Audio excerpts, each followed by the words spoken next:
અમદાવાદની અલગ અલગ સ્કૂલોને બોમ્બથી ઉડાવી દેવાની ધમકી મળી છે. થલતેજની ઝેવર, વેજલપુરની ઝાયડસ સ્કૂલ, ગુરુકુળ રોડ પર આવેલી મહારાજા અગ્રસેન, મકરબામાં દેવ ઇન્ટરનેશનલ સ્કૂલ, વસ્ત્રાપુરની નિર્માણ સ્કૂલને ધમકી મળી છે. તો અડાલજની ડિવાઇન સ્કૂલ, કલોલની અવેશકાર સહિત 8 સ્કૂલોને બોમ્બથી ઉડાવી દેવાની ધમકી ભર્યો ઈમેલ આવ્યો છે. પોલીસ કંટ્રોલ રૂમમાં પણ કોલ આવ્યો હતો.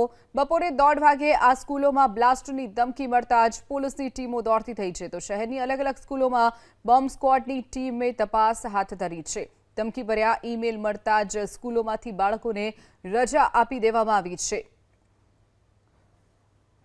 તો અમદાવાદની અલગ અલગ સ્કૂલને બોમ્બથી ઉડાવી દેવાની ધમકી મળી છે. થલતેજની ઝેબર સ્કૂલને બોમ્બથી ઉડાવી દેવાની ધમકી, વેજલપુરની ઝાયડસ એક્સલન્સ સ્કૂલ, ગુરુકુળ પર આવેલી મહારાજા અગ્રસેન સ્કૂલને પણ ધમકી મળી છે. તો મકરબામાં દેવ ઇન્ટરનેશનલ સ્કૂલને પણ ધમકી ભર્યો મેલ મળ્યો છે.